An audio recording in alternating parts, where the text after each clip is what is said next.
Halo semuanya, kita lanjut lagi ya untuk bahas soal SNMPTN-nya lagi. Oke, supaya teman-teman semakin banyak latihannya. Oke, kita lanjut aja nih untuk soal yang pertama. Nomor atom fluor dan belerang berturut-turut diketahui nih nomor atomnya 9 dan 16. Pernyataan yang benar tentang senyawa tetrafluorida. Oke, di sini sudah diketahui nomor atom masing-masingnya dan diketahui juga senyawa yang terbentuk apa gitu ya. Ini 9, belerang itu kan S ya, ini 16. Berarti kalau kita buat konfigurasinya ini 27, ini 286. Oke. Nih, di sini tetrafluorida, belerang tetrafluorida. Berarti rumusnya adalah SF4. Oke, dari sini kita ketahui bahwa yang menjadi atom pusat adalah yang S, yang jumlah atomnya lebih sedikit ya. S dia memiliki ada 6, berarti kalau bisa kita buat nih 1, 2, 3, 4, 5, 6. Ini berikatan dengan F. Oke. Ada 7 ya, yang F-nya di sini juga ada F. F-nya yang diikat ada 4 ya. Oke, ada 4 yang diikat. Di sini juga ada F. Oke, ada 7 elektron valensinya. Di sini juga ada F. Berarti dia ada 4 ya. Nih, bersifat polar. Oke, teman-teman ingat nih. Kalau bersifat polar itu kan salah satunya jika atom pusat. Oke, jika atom pusat memiliki PeB. Oke, pasangan elektron bebas.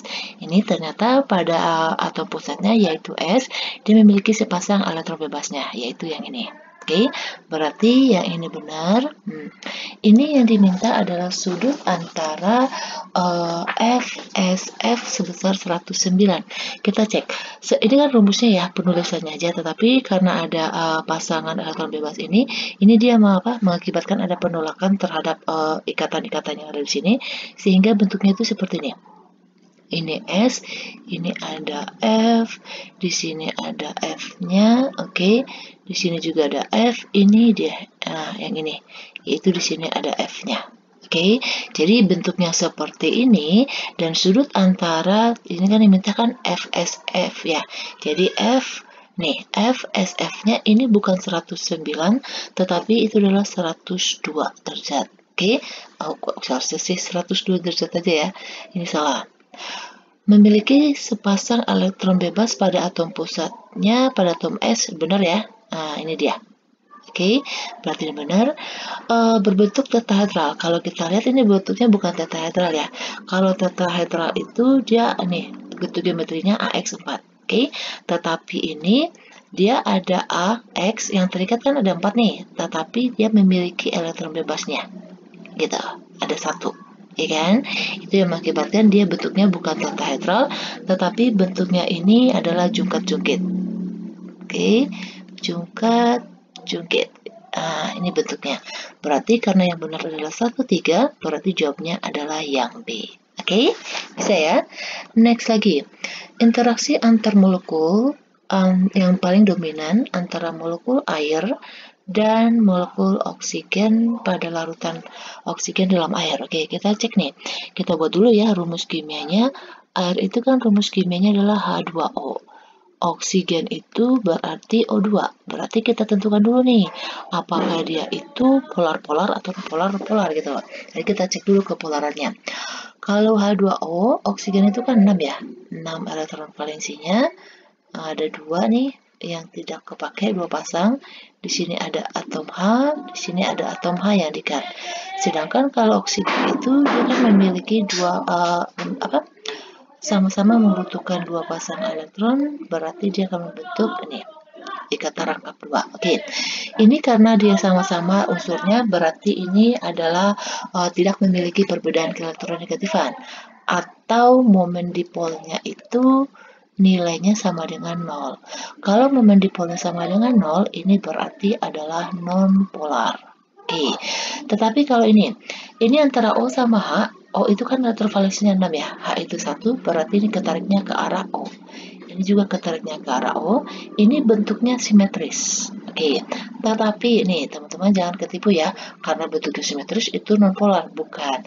Ingat lagi nih, kalau ada pasangan elektron bebas pada atom pusatnya, itu dia jelas adalah polar. Oke, di sini yang ditanya adalah yang mana yang paling dominan antara molekul air dan oksigen, berarti antara ini dengan ini. Kalau dia berikatan ya, terjadi interaksi antar molekul, berarti yang benarnya polar ketemu dengan non-polar itu adalah jawabnya yang ini. Dipol terinduksi sama dipol permanen. Dipol permanen itu adalah yang polar, oke, yang ini permanen, sedangkan yang terinduksi itu adalah yang non-polar. Jadi ini bisa menjadi polar karena terinduksi oleh yang ini, dipengaruhi oleh muatannya, kayak gitu. Oke, bisa ya. Next lagi, nih. Pencampuran CaO pada dalam air, oke. Di sini diketahui kalor jenisnya ya, memberikan ada persamaan reaksinya. Yang ditanya itu adalah bila panasnya itu menghasilkan bisa dapat menaikkan suhu 100 gram, oke, menaikkan suhunya yaitu 100 gram air yaitu sebesar 0,1 derajat Celcius, bukan derajat Celcius, 0,1 Kelvin, ya kan, 0,1 Kelvin, maka jumlah CaO yang ditanya ini adalah berapa jumlah CaO yang bereaksi jika pada saat 100 derajat Celcius itu dinaikkan suhunya yaitu sekitar berapa nih, 0,1 Kelvin. Oke, sorry. Ini berarti termokimia ya. Termokimia teman-teman ingat lagi nih. Rumus termokimia itu kan kalau ada kalor jenis itu berarti kita pakai ya kalorimetri, yaitu Q sama dengan M dikali C dikali delta T. Oke. Di sini campurannya adalah kalsium oksida yang direaksikan dengan air. Ini reaksinya di sini berarti kita cari dulu nih. Masanya kan tadi katanya 100 gram air. Berarti massa pelarutnya yaitu di sini 100 dikali C-nya diketahui nih kalor jenisnya nih. Supaya kita tahu ya satuannya ya. Ini kan dia gram. Ini berarti 4 Joule Kelvin min 1 gram dikali, di sini di ilustrasi ketahui bahwa terjadi karena apa? Perubahan suhunya yaitu 0,1 Kelvin. Ini 0,1 Kelvin, Kelvinnya coret, gramnya coret, berarti ini hasil perhitungannya sama dengan 40 Joule. Oke, ini nilai Q-nya. Oke, yang ditanyakan adalah berapa masanya. Berarti teman-teman ingat kalau cari massa kan berarti kita harus cari mol. Teman-teman ingat nggak hubungannya ini? Bahwa nih delta H itu sama dengan min Q per mol. Ya kan? Berarti kalau kita memiliki nilai Q, berarti kita harus harus mempunyai nilai delta H-nya udah ada nih. Ini delta H-nya udah ada, Q-nya udah ada. Berarti kita bisa cari molnya, ya kan? Baru kita masukin nilainya. Delta H-nya nilainya min 64. Nah, Q-nya itu nilainya oke. Ini kilojoule, ini joule. Berarti kita harus konversi dulu ya. Yang mana nih? Oke, jadi kita convert menjadi joule. Oke, berarti 1 kilojoule itu 1000 ya. Berarti ini tambah aja nolnya 3. Oke, berarti ini kita hapus dulu. Ini nolnya ada 3. Ini berarti ingat ya, ini tanda minnya. Jadi berarti min 40 di sini mol. Oke, berarti molnya ini kan min sama minnya berarti coret ya, habis ya. Berarti nilai molnya nanti positif, berarti 1 per 1600. Ini nilai molnya. Oke, yang ditanyakan bukan mol, yang ditanya adalah massa. Ingat lagi rumusnya, mol sama dengan massa per mR. Oke, karena kita mau cari massa, berarti massa dari CaO sama dengan mol dikali mR-nya. Molnya sama dengan 1 per 1600. Oke, kita hitung mR CaO. Ca 40, O-nya 16, berarti 56 ya. 56, berarti ini sama dengan 0,035 gram. Berarti jawabnya adalah yang D. Oke, bisa ya? Oke, kalau misalnya teman-teman lupa lagi yang ini, cek lagi ya materi teman-teman yang kalorimetri kayak gitu.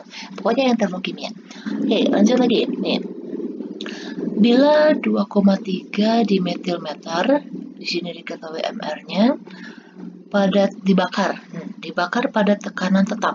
Kalor yang dilepaskan nih, kalor yang dilepaskan. Oke, berarti Q. Teman-teman ingat kalau dia dilepaskan berarti dia exotherm ya, berarti dia minus 82,5 kilojoule. Ini nilai Q-nya. Ini massa dari dimetilmeternya. Yang ditanya adalah berapa kalor pembakaran, yaitu bisa jadi ditanya adalah delta H-nya, kilojoule per mol. Oke, berarti kita harus cari apanya dulu? Kita buat persamaan reaksi dulu. Di metilmeter rumus kimianya gimana? Pintar. Ini ya. Oke, ditambah, ini dibakar katanya, kalau dibakar itu reaksi pembakaran berarti dengan oksigen ya. Dengan oksigen, hasilnya menjadi CO2 ditambah H2O. Ingat, kalau ada persamaan reaksi harus disetarain dulu. Di sini C-nya ada 2, berarti ini dikali 2, ya kan? Ini hanya di sini ada 6, berarti ini dikali 3. Supaya sama jumlah O-nya, berarti ini dikali 3. Oke, di sini diketahui adalah masanya ini. Berarti kita bisa cari molnya dong, ya kan?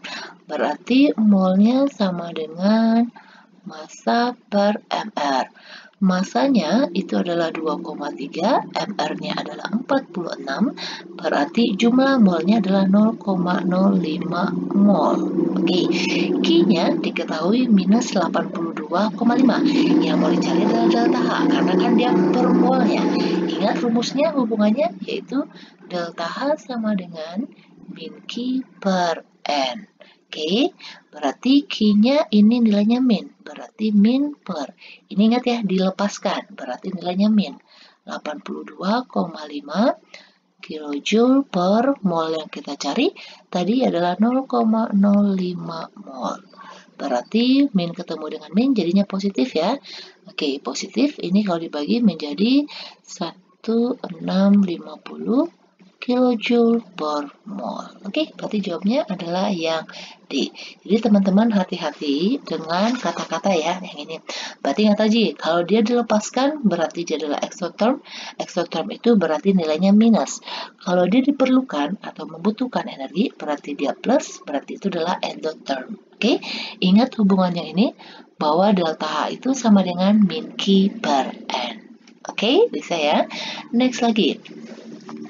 Penguraian hidrogen peroksida. Oke, penguraian peroksida dalam air ada reaksinya. Ini ada reaksinya. Terus dari 100 mili.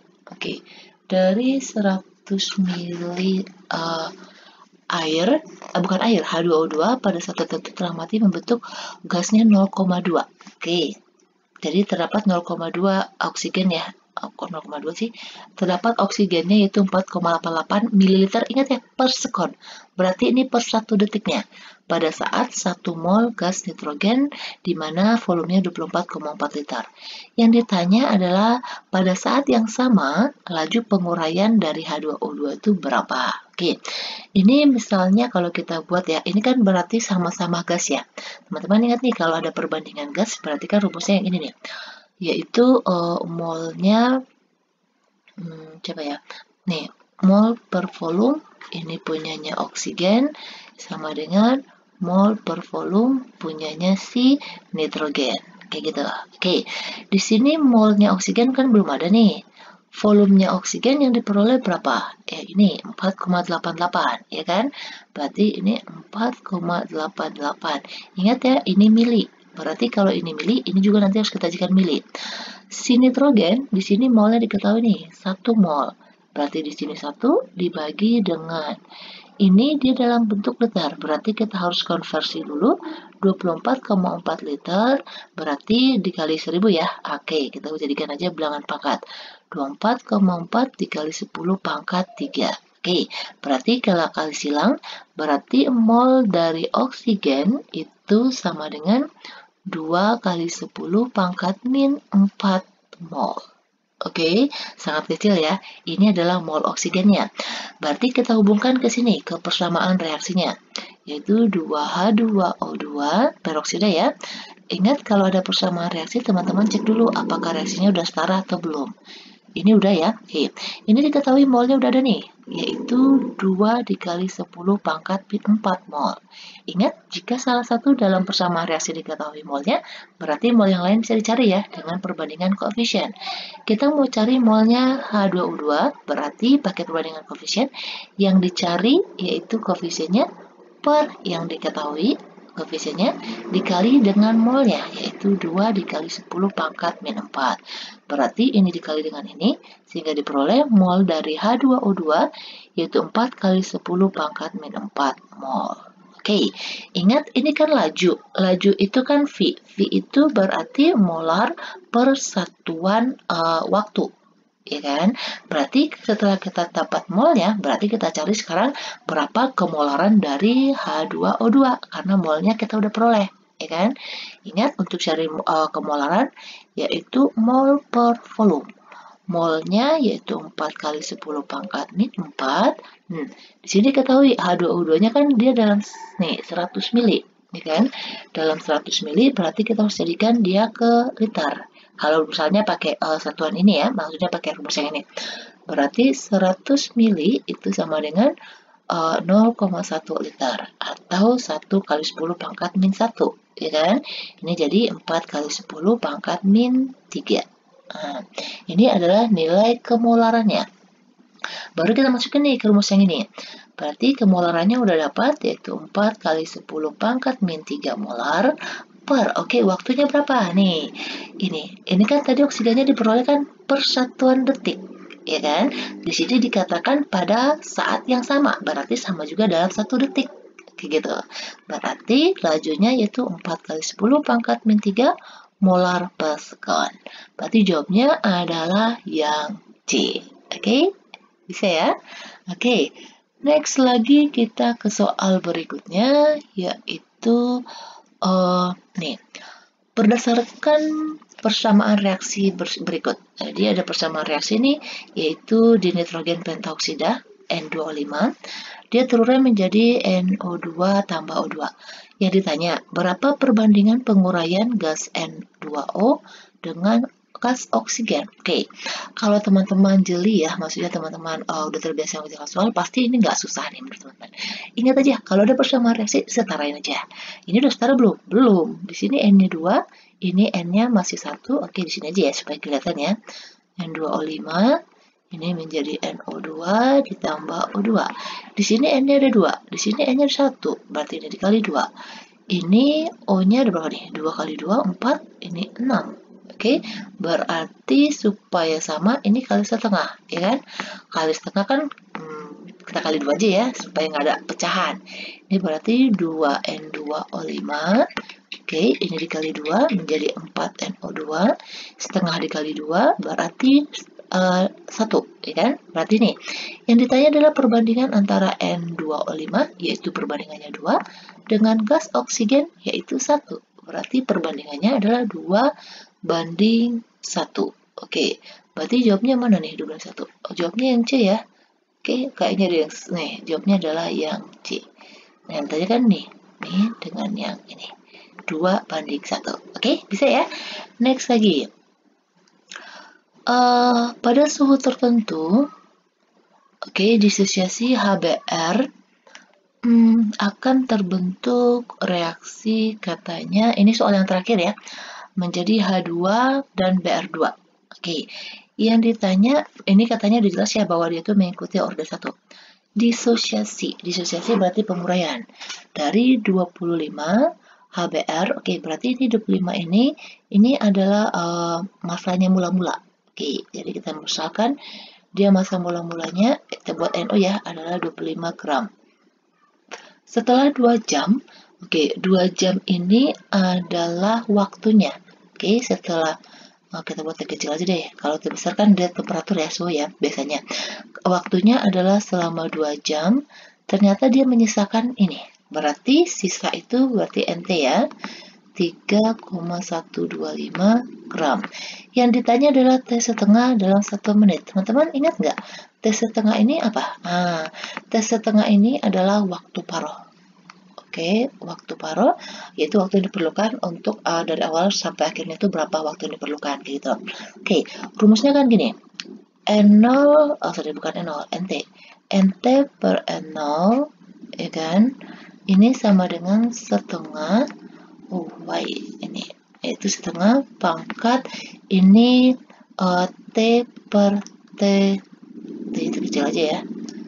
T per T setengah. Nah, ini rumusnya. Karena yang mau kita cari adalah nilai ininya, T setengahnya nggak masalah ya, masukin aja.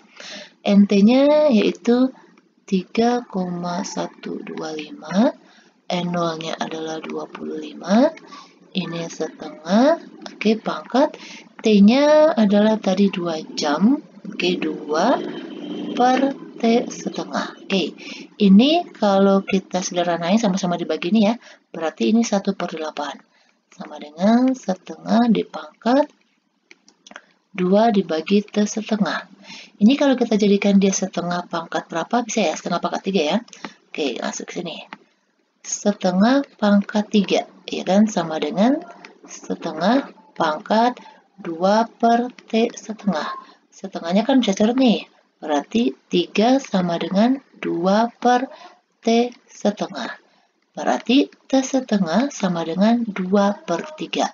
Ini kan dalam satuan jam. Nah, yang diminta adalah dalam satuan menit. Berarti kita kali 1 jam itu kan 60 menit ya. Berarti 2 per 3 dikali 60. Karena yang diminta dalam menit.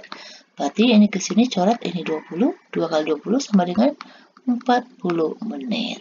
Oke, jadi jawabnya adalah yang D. Oke, demikian dulu pembahasan kita untuk part yang ini. Semoga teman-teman semuanya bisa kebantu nih. Ya, nanti kita lanjut lagi soal-soal berikutnya.